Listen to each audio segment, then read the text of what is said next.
Hello and welcome to part 2 of modeling a murder drones OC in Blender. If you haven't seen part 1 yet, I'll leave a link in the description and a pinned comment for you guys to check out.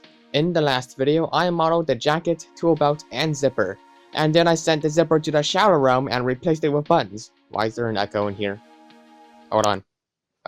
What's the... Echo. Echo. Echo. Echo. What the hell? Echo. I swear to God there wasn't an echo here before. Why is there an echo now? Oh, come on. Echo. For the love of God.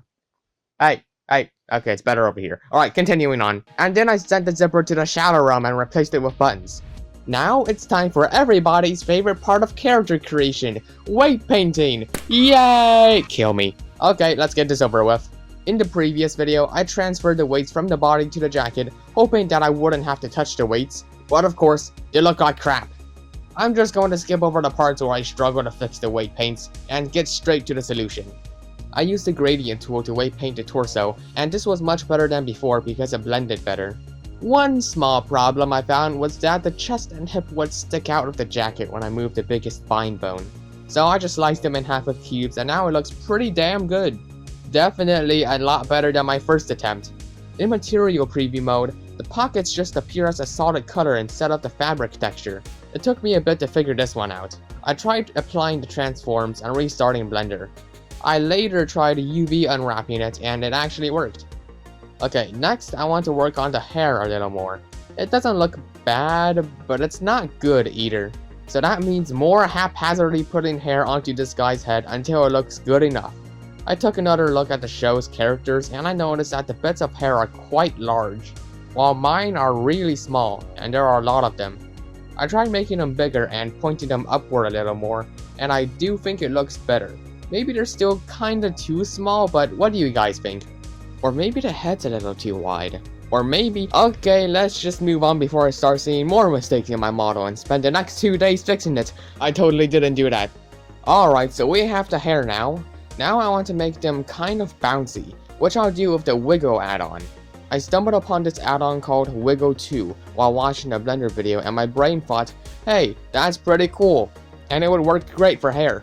So that's what I'm going to do. By the way, if you guys are having trouble installing it, extract the zip and install the wiggle2.py file instead. Here's a little demonstration on how the add-on works. Here I have a bunch of bones, and with the add-on I can make them wiggle whenever I move the main bone around. This can save time on animation for any parts that need subtle animation. And also, it's just fun to mess around with it. I bounce, wiggle. So I started making a skeleton for the hair. That sounds wrong for some reason. And I parented each piece of hair with automatic weights. And hey, would you look at that? That actually worked. A bouncy, jiggle wibble wobble. Actually, it might be a little too jiggly wibbly wobbly, and it's causing the hair to clip into the head. Luckily for me, the add-on comes with some settings like stiffness. Unluckily for me, I hid the bones in edit mode so that I can see better, and I can't seem to unhide them. Crap. That worked. Okay, moving on. I adjusted the stiffness on all of the bones and now they move a little less. And that's going to be it for the hair, I think. The body is basically done now. Hair, jacket, buttons, tool belt, hat. Wait a minute, it's missing a backpack! And I completely forgot to mention that he has a backpack in the previous video. Oopsie doopsies. Alrighty then, the last thing I need to make for this character is a backpack. How the hell do I make a backpack? Okay, I'm not really worried about how I'm going to model it because it doesn't seem too hard. What I am worried about though, is how I'm going to rig it. I want this backpack to actually function like a backpack. I want it to be able to open and close, which I have no idea how I'm going to do. Come on, Roy, think. Okay, first, absolutely no zippers. I have had enough of those. It'll have to be a Velcro backpack then. Since it's Velcro, all I need is just a flap of fabric on the top to close it.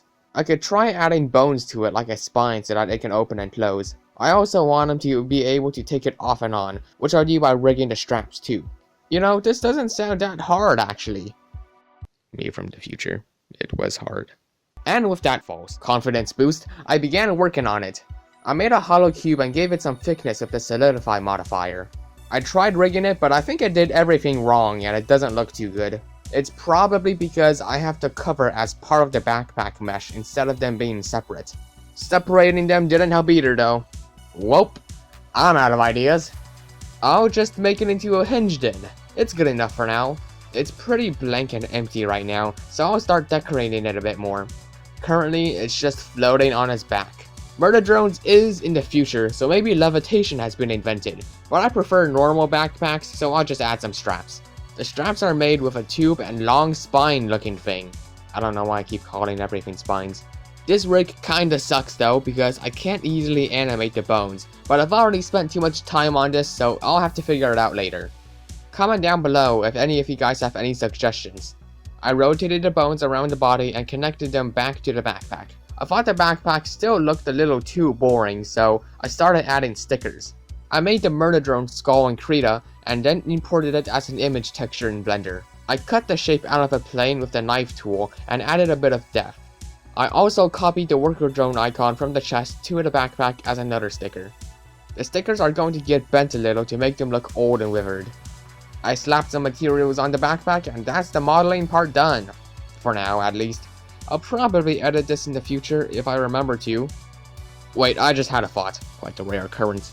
Okay, I'm going to put this strap into a lattice and add hook modifiers to the lattice so that they can deform when I move the hook object. I'll just add the lattice modifier to the strap and oh my god, this is exactly what I wanted! Lattices to the rescue, hell yeah!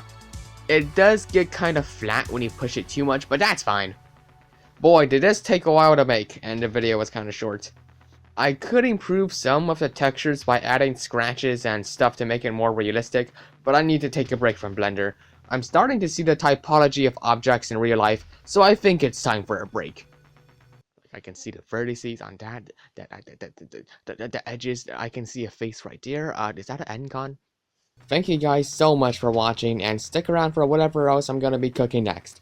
Make sure you guys subscribe and leave a like if you want to see more. If you guys enjoy what I do, consider supporting me on Ko-Fi, where you can get access to models that I've made. I'm actually going to release an update to my worker drone base in a few minutes, so go check that out.